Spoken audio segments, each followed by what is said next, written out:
बिस्मिल्लाहिर्रहमानिर्रहीम। अस्सलामुअलैकुम। शादी की पहली रात थी जब सास रोती हुई आई और बोली, तू बेवा हो गई है, तेरा शौहर मर गया। ये सुनते मेरी दुनिया उजड़ गई, मेरी इद्दत भी पूरी हो गई। पर ससुराल में रवाज था कि भला 1 घंटे की दुल्हन हो, पर वो सारी उम्र बेवा बन के गुजारती है। मैं भी गुजार रही थी कि अचानक हामला हो गई। सब मुझे बुरा भला कहने लगे और कहा, इस्लाम के मुताबिक इसे भी संसार कर दो। सास मान गई, पर ये जानने के लिए ये किसका गुनाह है। मेरा चेकअप करवाया तो सबके होश उड़ गए। मैं शुक्र करती सजदे में गिर गई, क्योंकि मेरा मुजरिम कोई और नहीं बल्कि मेरी कहानी, मेरी जुबानी। अपनी खिड़की में खड़ी उसकी हसीन यादों में गुम थी कि हवा के एक तेज झोंके ने माजी से निकलकर एक बार फिर से हाल की तलखियों में ला खड़ा किया, जहां फिर एक नई रात आ गई थी। अजियत भरी रात। दिन तो जैसे तैसे से काम की ज्यादती और रवैयों की सख्ती सहते सहते गुजर जाता था, मगर ये रात ये तो क्यामत की तरह लगती थी। जब लड़कियां नए नए ख्वाब बुनती हैं, सुहाने सपने देखती हैं, ऐसे में मैं अपने लिए अल्लाह से सिर्फ और सिर्फ सब्र मांगा करती थी। इतनी सी उम्र में इतनी बड़ी आजमाइश, या अल्लाह तू ही मददगार है। अभी वो अपनी सोचों में गुम ही थी कि दरवाजे पर दस्तक हुई। रोज की तरह दरवाजा खुला तो मेरे ससुर के हाथ में गर्म दूध का ग्लास था। लो बेटा, ये पी लो। आप क्यों जहमत करते हैं, मैं ऐसे ही ठीक हूँ, मैंने कहा तो वो बोले, नहीं बेटे, ये तुम्हारे लिए बहुत जरूरी है, तुम उसे फौरन पी लो। मैंने हिचकिचाते हुए उनसे दूध का गिलास लेकर पी लिया। मुझे उनकी हमदर्दी से डर लगता था। पता नहीं ये हमदर्दी क्या रंग दिखाने वाली थी। नहीं मालूम कि वो मेरे साथ इतनी हमदर्दी क्यों दिखाते हैं। एक तरफ घर का ये माहौल और दूसरी तरफ ये सब कुछ। लेकिन जो भी था, मेरी बेचैनी, मेरी थकन उतर जाती थी और मैं फौरन गहरी नींद सो जाती। इतने सफाक लोगों में, ऐसे जुल्म के माहौल में मुझे उनकी ये हमदर्दी खटकती तो थी, लेकिन मैं समझ नहीं पा रही थी कि मैं इसको क्या नाम दूं। फजर की अजान की आवाज ने उसे नींद से बेदार किया और अब रोज की तरह घर के काम मेरे मुंतजर थे। सुबह फजर पढ़ने से ही मेरे काम शुरू हो जाते। घर के तमाम काम और जिम्मेदारियां मेरे सर पर थी। मेरी सास और नंद मुझे सुकून का एक लम्हा नहीं गुजारने देती। दुनिया का कौन सा जुल्म था जो वो मुझ पर नहीं आजमाती थी, चाहे जिस्मानी जुल्म हो या मारपीट। उन्हें तो एक बेदाम कनीज मिली हुई थी जिस पर वो अपना हर हरबा आजमा रहे थे। कभी पूरा दिन भूखा रखते तो कभी तरह तरह के काम निकाल लेती, जिसमें लगने के बाद किसी और काम का होश न रहता, और अगर काम मुकम्मल न हो तो बुरी तरह से पीट भी डालते। टॉर्चर का वो कौन सा तरीका था जो वो मुझ पर नहीं आजमा चुके थे, और क्यों ना आजमाते। आखिर उनकी जिंदगी की सबसे बड़ी महरूमी की जिम्मेदार तो मैं ही थी। मेरी ही नहुसत की वजह से आज ये हंसता बसता घर वीरान हो चुका था। जो कुछ मेरी वजह से उनसे छिन चुका था, इसके बाद तो ये सब जायज था, लेकिन बस एक खलश थी कि वो सब मैंने कभी नहीं चाहा था, चाह सकती भी नहीं थी। भला अपनी जिंदगी में भी कोई आग लगाता है, मगर कोई इस बात को समझे भी तो। यहाँ तो सब ही मुझे मुजरिम ही समझते थे और उसका बदला ले रहे थे, और आज तो इंतहा हो गई। 2 दिन से खाने के नाम पर सिर्फ चंद लुकमे ही मिले थे। भूख से पेट में गिरें पड़ रही थी। सास की मर्जी के बगैर कुछ खाने की इजाजत नहीं थी। जब भूख बर्दाश्त नहीं हुई तो मैंने सोचा कि थोड़ी देर सो जाऊं तो शायद कुछ सुकून हो जाएगा। ये सोचकर मैं अपने कमरे में चली गई। अभी बेड पर लेटी ही थी कि नकाहत की वजह से गुनूदगी तारी हो गई और शाम के खाने को थोड़ी देर हो गई। मैं हड़बड़ा कर उठी और भाग कर बाहर आई तो सास और नंद को अपना मुंतजर पाया। फिर क्या था, उनके कोसने, गालियां, लातें और मेरे जिस्म पर चोटें लग रही थी और जख्म रूप पर आ रहे थे। मैं उनसे माफी मांगती रही, मगर उन्हें मुझ पर जरा रहम न आया। आखिरकार उन्होंने मुझसे मेरी आखिरी पनाहगाह भी छीन ली और अब मेरा ठिकाना स्टोर रूम करार पाया, जहां कबाड़ की मौजूदगी में सिर्फ इतनी जगह थी कि एक चादर बिछाकर लेटा जा सके। मैं अपनी किस्मत पर शाकिर ये भी बर्दाश्त कर रही थी कि इसके अलावा कोई चारा भी नहीं था, कोई पनाहगाह भी न थी। ना ही इस जिंदान से निकलने का कोई रास्ता। जब जुर्म बड़े हों तो फिर सजाएं भी बड़ी होती हैं। फिर सबसे बड़ी बात यह कि ये सब कुछ जिस मोहब्बत के बदले में मिल रहा था वो मोहब्बत बहुत अनमोल थी। अनमोल चीजों के लिए तो बड़ी कुर्बानियां देनी पड़ती हैं। ये तो फिर छोटी सी बात है। मैं तो इस मोहब्बत के पीछे जिंदगी हार सकती थी। दिन ऐसे ही गुजर रहे थे कि आज फिर एक क़यामत मेरी मुंतजर थी। जब अपनी तबीयत की खराबी की वजह से मैं अपनी सास और नंद के साथ डॉक्टर के पास गई और चेकअप के बाद डॉक्टर ने जो इंकशाफ किया उस पर मेरे साथ साथ मेरी सास भी हैरानज़दा हो गई। डॉक्टर साहिबा, ये आप क्या कह रही हैं? मेरी बहू हामला कैसे हो सकती है? ऐसा कैसे मुमकिन है? ये तो हो ही नहीं सकता। देखिए, हम इस बारे में क्या कह सकते हैं? हम तो वही बता रहे हैं ना जो रिपोर्ट में लिखा है, और इस रिपोर्ट के मुताबिक आपकी बहू हामिला है। डॉक्टर साहिबा ने अपने फॉर्मल अंदाज में बात खत्म कर दी। एक क़यामत थी जो आकर गुजर रही थी। मेरी आंखें फटी की फटी रह गई। अब क्या हो गया? ये सब कैसे मुमकिन है? पहले ही इन लोगों का अताब का शिकार थी और अब ये सब तबीयत तो पहले खराब थी। इन सोचों के आते ही मैं होशो हवास खोने लगी। डॉक्टर जल्दी से मेरी तरफ आई तो मेरी सास शोर मचाने लगी। छोड़े, मर जाने दे इसे। बल्कि ऐसे लोगों को तो जीने का कोई हक ही नहीं होना चाहिए। पता नहीं कौन से गुनाहों की सजा है ये, पता नहीं किसके गुनाह का बोझ है। जब से ये हमारी जिंदगी में आई है अपनी नहूसत से सारे घर को बर्बाद करके रख दिया है, और अब ये सब करने के बाद अल्लाह माफ करे अब तो क़यामत आकर ही रहेगी। हाय अल्लाह, मैं दुनिया को क्या मुंह दिखाऊंगी? सारी दुनिया में इतनी रसवाई होगी। या अल्लाह, मैं क्या करूं? सास के तो बैन ही नहीं खत्म हो रहे थे कि मेरी नंद बोली, इस तरह रोने से क्या फायदा?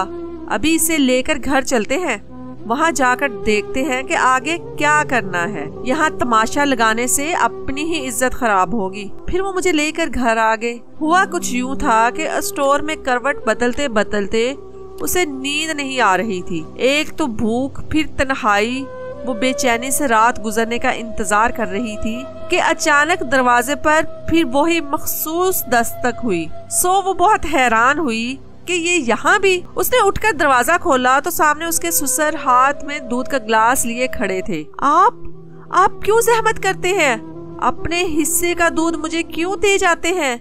अगर किसी को पता चल गया तो, किसी ने देख लिया तो सब आपसे भी नाराज हो जाएंगे। मुझे इस सब से बहुत डर लगता है। तुम्हें इसकी जरूरत है, तुम इसे जल्दी से पी लो। कल से फिर वही सब शुरू हो जाएगा। चलो शाबाश, जल्दी करो, इससे पहले कि कोई आ जाए। तुम्हारी मम्मी को जागता छोड़ आया हूँ, उसने वो दूध पी लिया है। मैं आपको बुरी नहीं लगती? नफरत महसूस नहीं करते आप मुझसे? कितने मासूमाना सवाल थे उसके। नहीं, क्योंकि जो मैं जानता हूँ वो तुम नहीं जानती। अच्छा, अब जिद मत करो, सोचो ना और जाओ, सो जाओ। ये कहकर वो चले गए और वो दरवाजा बंद करके लेट गई।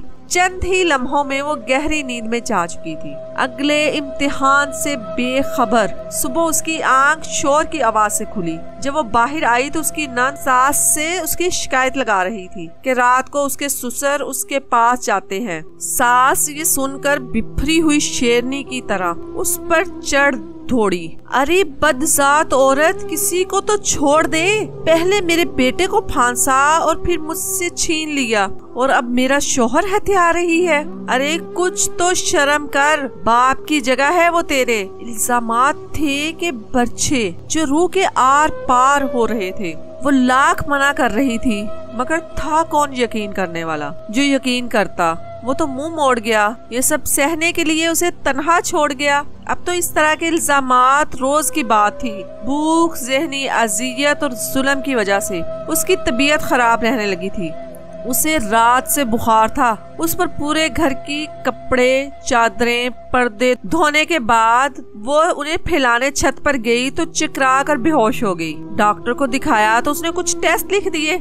सास तो टेस्ट करवाने के मूड में ही नहीं थी। लोग जो कहेंगे वो तो कहेंगे, मगर मुफ्त की मुलाजमा भी हाथ से जाएगी। और फिर इसने आपसे आपका बेटा छीना है, इतनी आसानी से तो इसकी जान नहीं छूटनी चाहिए। और इस तरह सास टेस्ट करवाने पर राजी हो गई। मगर टेस्ट रिपोर्ट में जो कुछ आया वो नाकाबिले यकीन था कि वो हामिला है। मगर कैसे? उसे तो रात के अंधेरे में आज होने वाले हादसे का सोचते सोचते वो एक बार फिर माजी की भूल भुलैयों में दौड़ने लगी। ये ही तो अब उसकी ज़ादे राह थी जिनके सहारे सारी जिंदगी का ये तवील सफर तय करना था। अरे अल्लाह, कितनी देर हो गई है, अम्मा मेरी तो जान ही निकाल देगी। कह रही थी सूरज गुरूब होने से पहले आ जाना, और देखो फिर रात होना शुरू होगी। पहले खुद उन्होंने इतने सारे घरों के कपड़े सी कर दिए, फिर कहती कि जल्दी आ जाओ। अम्मा बिना बस ऐसी ही है, बस ये आखिरी घर है, इसके बाद बस जल्दी से घर जाऊंगी। और वो जल्दी जल्दी अपनी धुन में मगन बोलती जा रही थी कि सामने से आते हुए इंसान को भी ना देखा और बुरी तरह से टकरा गई। देखकर नहीं चलते, एक तो वैसे ही देर हो रही है, ऊपर से सारे कपड़े गिरा दिए हैं। आंखें क्या किराए पर दी हुई हैं? नहीं, किराए पर तो नहीं दी। हाँ, कुछ देखने में बिजी थी क्या? उसने हैरत से पूछा। तो अलीशान ने हंसकर कहा वो हमेशा उसे ऐसे ही तंग करता था। अलीशान की मम्मी को अम्मा के हाथ की सिलाई बहुत पसंद थी, हमेशा कपड़े उन्हीं से सिलवाया करती थी। वो अक्सर उनके घर कपड़े देने आती थी और अलीशान को जब मौका मिलता उसे तंग करना शुरू कर देता। शुरू में तो ये लगता था कि वो उसे तंग करता है, मगर फिर एहसास होने लगा कि उसके जज्बात कुछ अलग है। वो जानती थी कि उन दोनों के दरमियान स्टेटस का बहुत फर्क है, इसलिए वो उसके किसी जज्बे को बढ़ावा नहीं देना चाहती थी। जानती थी कि इसका अंजाम बुरा होगा। वो ये सारे फर्क भुला बैठा था, बस एक ही जिद थी इसे हासिल करने की। वो कब तक उसके मुंह जोर सच्चे जज्बों से लड़ सकती थी? आखिरकार हार ही गई। फिर भी समझाने की कोशिश करती रही, अलीशान आपके घर वाले इस रिश्ते के लिए कभी राजी नहीं होंगे। आप समझे इस बात को, हम एक मंजिल के राही नहीं हैं। आपको चाहिए कि अपने वालिदैन की पसंद की शादी करें जहां वो चाहते हैं। फिर मेरी अम्मी बहुत परेशान है, वो जल्द से जल्द मेरी शादी करना चाहती हैं। वो अभी बोल ही रही थी कि अलीशान ने उसे खामोश करवा दिया। जब मैंने तुमसे कह दिया है कि तुम्हारी शादी मुझसे ही होगी तो तुम्हें समझ क्यों नहीं आती? देखो यार, तुम परेशान मत हो, मैं अपने घर वालों को राजी करने की कोशिश कर रहा हूँ। मुझे यकीन है वो जल्दी राजी हो जाएंगे, और अगर ऐसा ना हुआ तब भी शादी तो तुम्हारी मुझसे ही होगी, ये तय है। अलीशान ने गुस्से से कह दिया। लेकिन अलीशान, आप मेरी बात को समझे तो, ये बात तुम समझो, मैं तुमसे शदीद मोहब्बत करता हूँ और तुम्हारे बगैर नहीं रह सकता। फिर चाहे मुझे इसके लिए कुछ भी करना पड़े, मैं हर हाल में तुम्हें हासिल करके रहूंगा। उसे अलीशान का जज्बाती होना याद आया तो आंसू पलकों के बाढ़ तोड़कर बहने लगे। वो बहुत जज्बाती हो रहा था। कहने लगा, मैंने मम्मी डैडी को कह दिया है कि मैं कौसर से किसी सूरत शादी नहीं करूंगा। मैं तुमसे मोहब्बत करता हूँ और तुमसे ही शादी करूंगा। बस मेरी जान थोड़ा सा इंतजार कर लो और अल्लाह के बाद मुझ पर यकीन रखो, हमारी शादी होकर रहेगी। अलीशान और वो एक मोहल्ले में ही रहते थे, मगर दोनों के सोशल स्टेटस में बहुत फर्क था। अलीशान एक अमीर खाते पीते घराने का इकलौता बेटा, जबकि वो एक गरीब दर्जन की यतीम लड़की। दोनों का कोई मेल ही नहीं था, मगर हाय रे ये मोहब्बत, इसका कोई क्या करता। ये अगर होनी होती है तो होकर ही रहती है।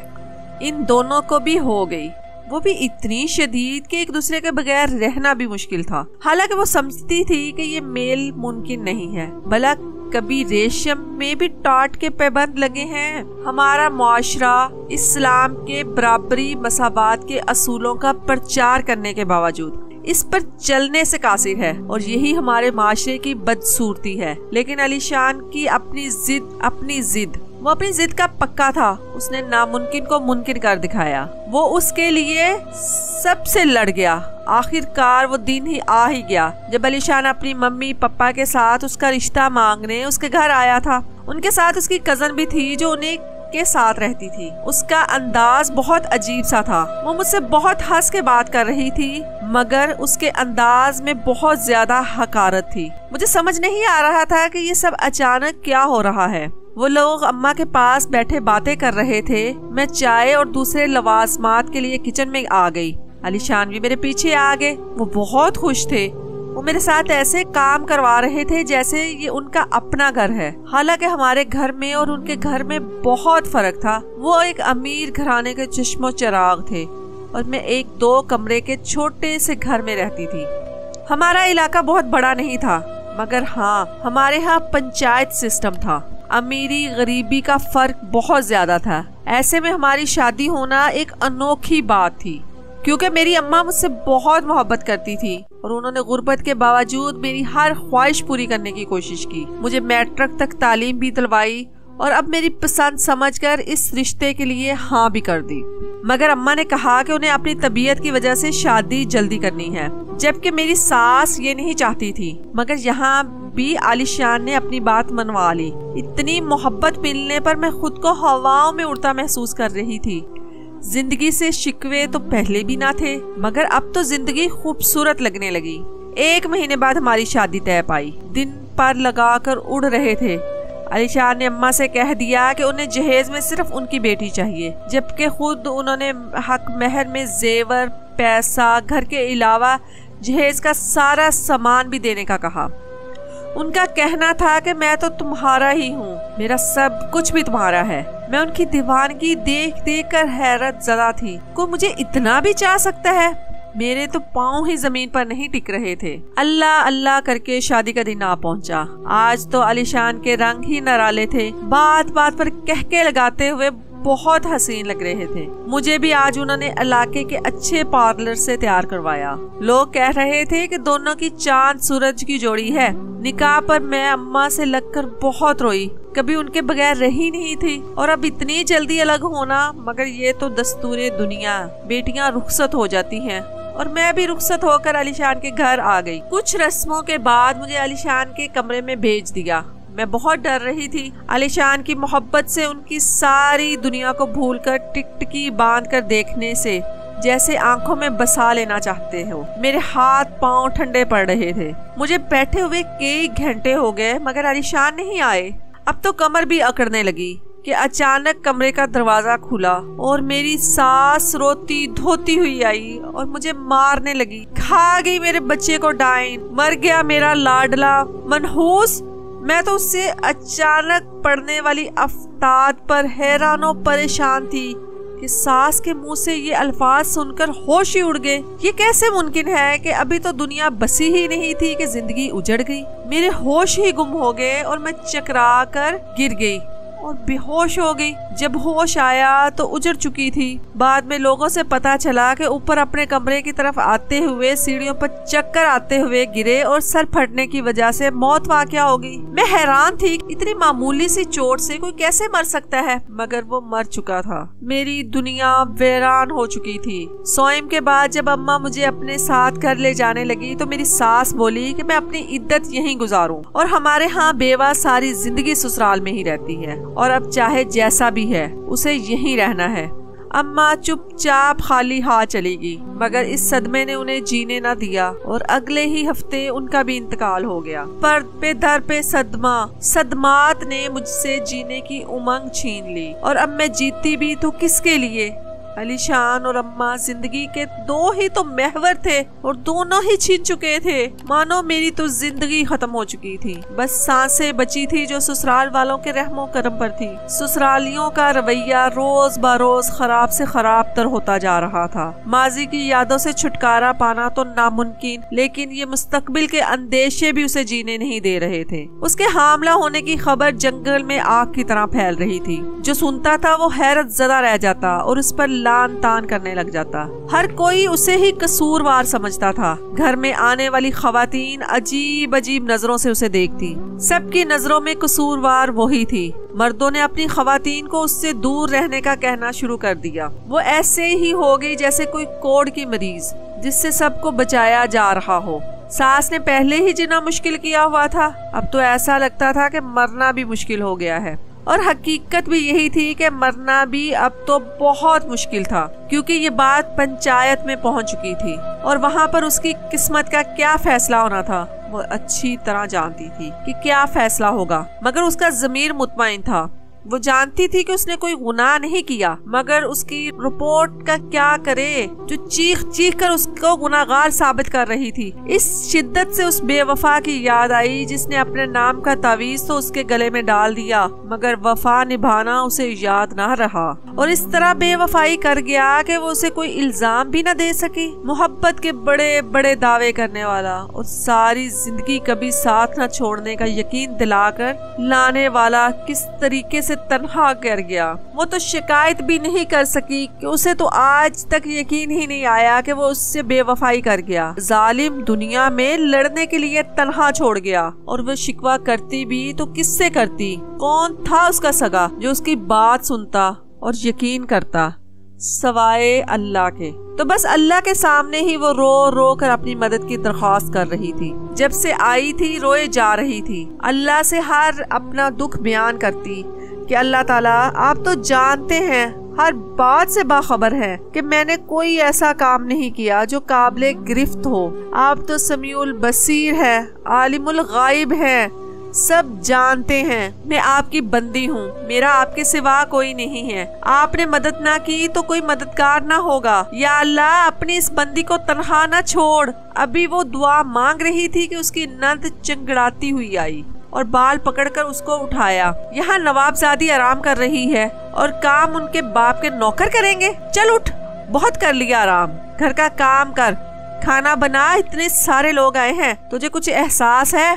बस खत्म हुई तुम्हारी बादशाहत, अब तेरा किस्सा खत्म। देखना था अब तेरे साथ क्या क्या होता है। अल्फाज थे कि जहरीले नश्तर, वो तो पहले ही बेदम थी, अब तो जान बिल्कुल ही निकल रही थी। बीमारी, कमजोरी, भूख, इस पर वो रिपोर्ट क्या क्या बर्दाश्त करती। वो हिम्मत करके उठी और बावर्ची खाने की तरफ चल दी। सास तो जब से डॉक्टर के पास वापस आई उससे बात ही नहीं कर रही थी। जब उसे देखती बस उसे कोसने, तानने और गालियां देना शुरू कर देती। वो उनके सामने आने से भी कतराने लगी थी। उसे मालूम था कि पंचायत कभी भी उसके खिलाफ फैसला दे देगी, और उसके खिलाफ फैसला क्यों ना होता।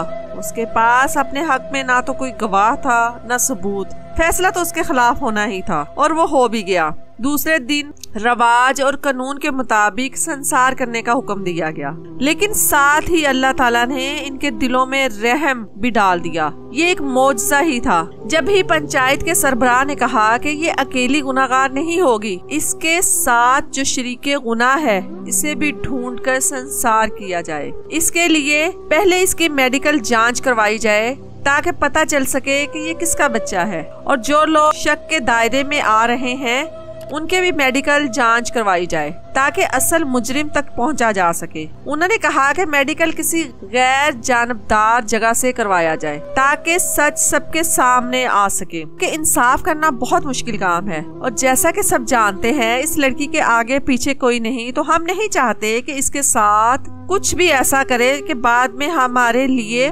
पछतावा बन जाए और इंसाफ के तकाजे भी पूरे ना हो। हम नहीं चाहते कि किसी बेगुनाह पर जुल्म हो। हमें भी अल्लाह ताला को मुंह दिखाना है। फैसले का पहला हिस्सा सुनकर जहां से कदमों के नीचे से जान निकली, वहीं दूसरे के हिस्से ने उसे उम्मीद की किरण थमाई कि यकीनन अब सच सामने आ जाएगा और वो बेगुनाह साबित हो जाएगी। वो एक बार फिर अपने सास के पास गई और रो रो कर अपनी बेगुनाही का यकीन दिला रही थी। सास जो उससे मिलने वाली सजा पर राजी तो थी मगर थोड़ी परेशान भी थी। कुछ भी था, वो उनके बेटे की मोहब्बत भी थी। उनका बेटा बड़ी चाह से उसे ब्याह कर लाया था, बेअख्तियार उसे गले लगा लिया। शायद उनका दिल थोड़ा नरम हो रहा था। कल उसे मेडिकल जांच के लिए जाना था, यानी कल उसकी जिंदगी और मौत का फैसला होना था। दूसरे दिन अपनी सास के साथ मेडिकल जांच के लिए अस्पताल आई। उसे यकीन था कि अल्लाह ताला उसे रुसवा नहीं होने देगा और हकीकत सबके सामने आ जाएगी। उसका रोम रोम दुआ गो था।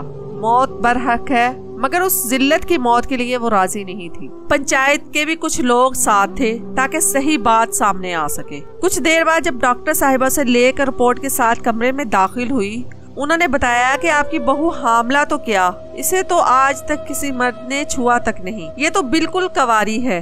ये सुनकर वो फौरन ही सजदे में गिर गई, मगर सास के तो ये सुनकर होश ही उड़ गए। उनकी आंखें फटी की फटी रह गई। मगर वो रिपोर्ट वो क्या थी? वो झूठी थी। देखें, ये सरकारी अदारे की रिपोर्ट है, ये मस्तका होती है, चाहे आप किसी भी अदालत में लेकर चली जाएं। पंचायत के लोग अलग सास पर गुस्सा करने लगे कि अगर हम तुम्हारी बात पर यकीन करके इसे सजा देते तो कितना बड़ा जुल्म होता। तुम हमसे ये क्या करवा रही थी?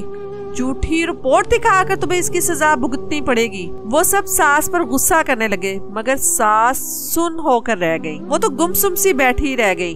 उन्होंने अपने सारे जुल्म याद आने लगे जो जो वो उस पर करती थी।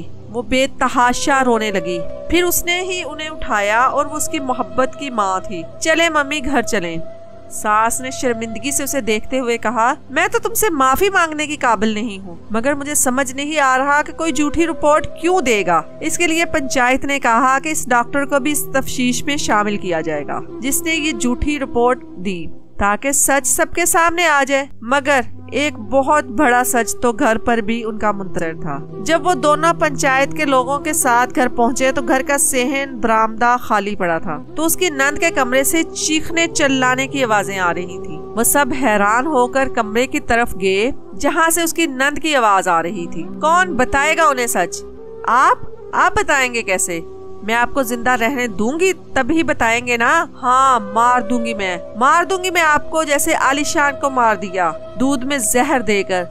जहर तो खैर मैंने उस नागन के लिए मिलाया था, मगर किस्मत अच्छी थी उसकी कि उसकी बजाय वो दूध आलिशान ने पी लिया।